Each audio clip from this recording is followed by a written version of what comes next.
Suite à cette rencontre, John G. Lake se renferma dans sa chambre pendant 9 mois. Pendant 9 mois, il ne sortit pas. Il cherchait la face de Dieu.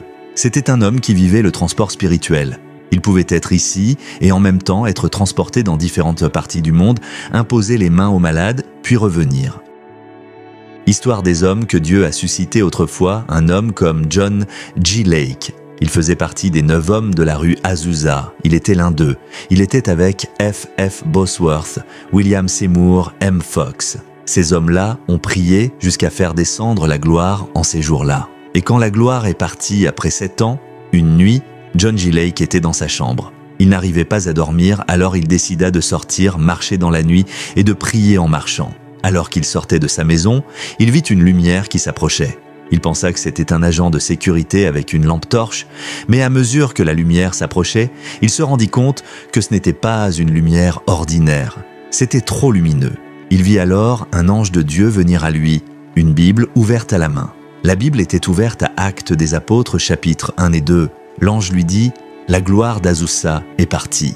Mais si tu peux payer le prix qu'ils ont payé dans Actes 1 et 2, même si la gloire est partie, elle reviendra sur tout homme qui paie ce prix. » Et l'ange disparut. Suite à cette rencontre, John G. Lake se renferma dans sa chambre pendant 9 mois. Pendant 9 mois, il ne sortit pas. Il cherchait la face de Dieu. C'était un homme qui vivait le transport spirituel. Il pouvait être ici et en même temps être transporté dans différentes parties du monde, imposer les mains aux malades, puis revenir. C'est aussi cet homme dont on raconte qu'il mit le virus de la peste bubonique, semblable à Ebola, sous un microscope et celui-ci mourut immédiatement. C'est cet homme qui alla dans une colonie de lépreux, imposa les mains à tous les lépreux. Et le département des pièces de rechange du ciel fut ouvert. De nouveaux doigts, orteils, nez furent donnés. Il pria jusqu'à ne plus avoir de force. Alors, il posa ses mains sur un rocher et déclara « Je libère cette grâce sur ce rocher. Tout lépreux qui s'assiera là sera guéri. Chaque lépreux qui s'asseyait sur ce rocher recevait de nouveaux membres. Il y a des grâces que tu ne contacteras pas par imposition des mains. Non, monsieur, tu dois aller mourir à toi-même, te renfermer, prier, pleurer et prier. » John G. Lake, lorsqu'il quitta l'Afrique du Sud, ouvrit 625 églises dans 5 ans. « Monsieur, essaye d'en ouvrir une seule, tu te connaîtras toi-même. » Ensuite, il se relocalisa à Spokane, Washington, aux États-Unis. En une seule année, 100 000 guérisons certifiées eurent lieu, à tel point que le président des États-Unis déclara la ville de Spokane comme la plus saine de toute l'Amérique, à cause d'un seul homme qui était sorti de la chambre secrète. 9 mois avec Dieu, et il devint porteur d'une grâce incroyable. Je termine avec Tommy Hicks. Tommy Hicks était présent à l'époque des Allen, Jack Coe, William Branham, Oral Roberts, Catherine Kuhlman, Amy Semple McPherson. Il les connaissait tous. Il était dans le même institut biblique que plusieurs d'entre eux. Eux opéraient avec une puissance brute. Mais lui, c'était un homme ordinaire. Il a dit un jour « Je ne peux pas rester comme ça ». Quelqu'un crie « Je ne peux pas rester comme ça ». Tommy Hicks alla s'enfermer 40 jours et 40 nuits sans nourriture, seulement de l'eau, en criant à Dieu « Où es-tu, Seigneur? Où es-tu, Seigneur ?» Il termina les 40 jours, mais le ciel était silencieux. Il ressortit, amaigri, comme un squelette, reprit des forces et dit « Je n'accepterai pas la défaite. Soit tu me montres ta gloire, soit tu me tues. » Il repartit pour un deuxième jeûne de 40 jours. Même cri, même silence. Il ressortit, reprit des forces et dit « Père, j'y retourne encore, je continuerai ces 40 jours jusqu'à ce que tu viennes. » Au troisième jeûne de 40 jours, un ange apparut dans sa chambre et lui dit « Je suis envoyé du ciel. Ta prière est parvenue devant le trône de Dieu. Mon nom est pluie de guérison. Je suis attaché à ta vie. Je te suivrai chaque jour jusqu'à ton départ de cette terre. Ton premier mandat, va en Argentine. » L'ange continua « Va en Argentine et cherche un homme appelé Juan Perón. Dis-lui que Dieu veut qu'il sponsorise la radio, la télévision, les journaux et le stade pour 2 semaines de croisade. Dieu enverra la pluie de guérison et quiconque entrera dans ce stade avec une maladie sera guéri. Ensuite, Dieu guérira l'agriculture, puis l'économie. Puis l'ange disparut. Tommy Hicks prit un vol et atterrit en Argentine. Dès l'aéroport, il demandait aux gens où trouver Juan Perón.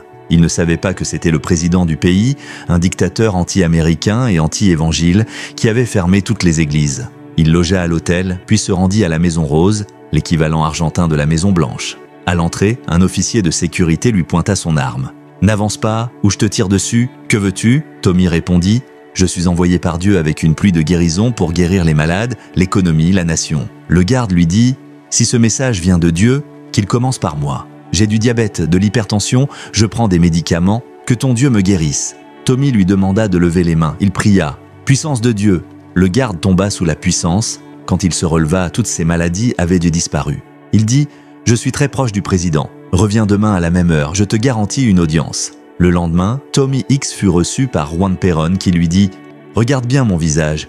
Tu ne le verras dans aucun journal ni télévision. J'ai un cancer de la peau, mon visage est déformé. Si ton Dieu guérit, qu'il commence par moi. » Et Dieu le guérit. Perón dit « Tout ce que tu as demandé est accordé. Je te donne le stade d'Atlanta gratuitement pour 2 semaines. Il contient 25 000 places. Mon gouvernement y sera chaque soir. » Lorsque la croisade commença, en 1 semaine, le stade ne pouvait plus contenir la foule. La foule dehors était 4 fois plus nombreuse que celle à l'intérieur. La pluie de guérison était tellement forte que les autorités ont dû annoncer « Si vous ne pouvez pas entrer, touchez seulement les murs du stade et vous serez guéris. » Le pouvoir de Dieu était si puissant que le gouvernement a dû envoyer des camions pour transporter les fauteuils roulants, les béquilles et autres objets abandonnés par les malades guéris. La gloire de Dieu était telle que tout le pays cherchait Tommy Hicks.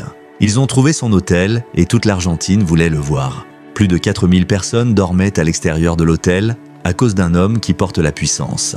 Avant que Tommy Hicks puisse s'échapper de sa chambre d'hôtel pour aller au stade, il doit trouver un moyen. Il met une jupe et un chemisier, met des seins artificiels, porte une perruque, prend un sac à main, lève son foulard et commence à avancer. Car, quand la puissance arrive, mon frère, tu ne peux plus vivre une vie ordinaire. Quand la puissance vient, même dans ta maison, ils défonceront tes portails. Quand la puissance vient, ta vie n'est plus une vie ordinaire. Le président de l'Argentine a appelé Tommy Hicks parce que les 2 semaines étaient terminées et qu'il devait retourner en Amérique. Il lui a dit « Monsieur, nous ne vous laissons pas repartir.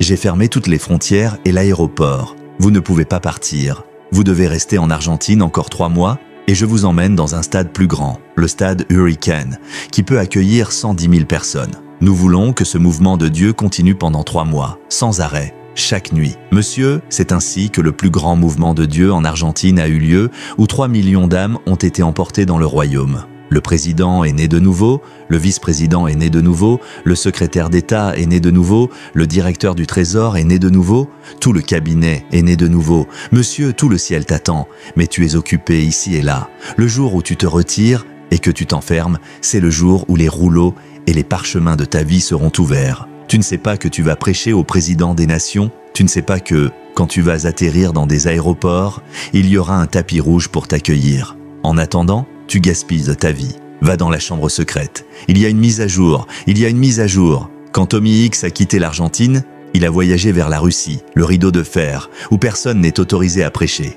Il est allé directement rencontrer le président de la Russie et lui a dit « Monsieur, Dieu m'a envoyé vers vous pour que vous me donniez le droit de prêcher dans toute la Russie. » Il a répondu « Non, c'est contre notre loi. Nous ne l'autorisons pas. » Hicks a dit « Oui, mais vous allez m'autoriser. Vous avez le droit de changer la loi. » Il a répondu « Oui, j'ai le droit, mais je ne changerai pas la loi. » Hicks a dit « Non, monsieur, vous changerez la loi parce que votre femme souffre de leucémie, cancer du sang, et j'ai le droit de la guérir, comme j'ai le droit de la laisser mourir. Alors, voici le marché, monsieur le président. Je vais guérir votre femme de la leucémie.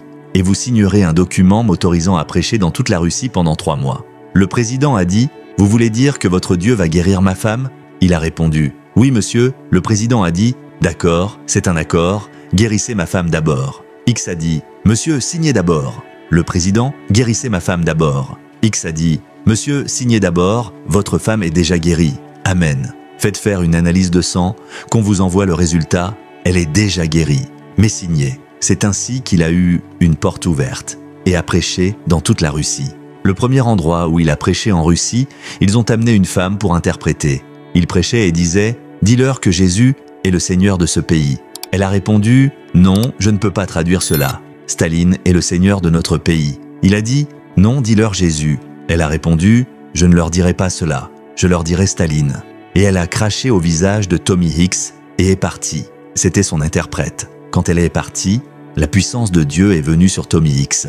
Ce que je vous ai dit le matin, il a commencé à parler en russe par le Saint-Esprit, sans interprète. Il a prêché pendant 1 heure en russe par le Saint-Esprit et tout le peuple pleurait. Quand il a fini de prêcher, pendant les 5 heures suivantes, il n'a pas pu les arrêter de pleurer. Puis la puissance de Dieu a saisi Tommy Hicks, l'a enlevé de cet endroit et l'a transporté en esprit dans une autre ville pour aller prêcher. Un homme qui est allé 40 jours, 40 jours, 40 jours, jusqu'à ce qu'un ange descende et dise « Je suis attaché et assigné à ta vie jusqu'à ce que tu quittes cette terre. Je ne sais pas qui tu es, mais je suis venu te dire qu'il y a un ange qui t'attend dans la chambre secrète. Je ne sais pas qui tu es, mais je suis venu te dire qu'il y a un rendez-vous qui t'attend du ciel. Je ne sais pas qui tu es, mais je suis venu te dire que tout ce pourquoi tu luttes dans la vie se trouve là, dans la chambre secrète. Dans la chambre secrète. Oh mon Dieu, quand tu vas à la cuisine, tu sens la cuisine. Tu vas aux latrines, tu sens les latrines. Tu vas dans la chambre secrète, tu sens Dieu, la chambre secrète. Je ne sais pas ce que tu vas faire quand cette conférence sera terminée. Si tu vas simplement dire « Ah, c'était merveilleux. Oh, c'était génial. Oh, c'était ceci. Oh, c'était cela. » Non, monsieur, ce n'est pas suffisant de raconter l'histoire. Quand tu quittes cet endroit, il y a un ange qui t'attend, il y a un mandat qui t'attend, il y a une huile, une bouteille d'huile qui t'attend.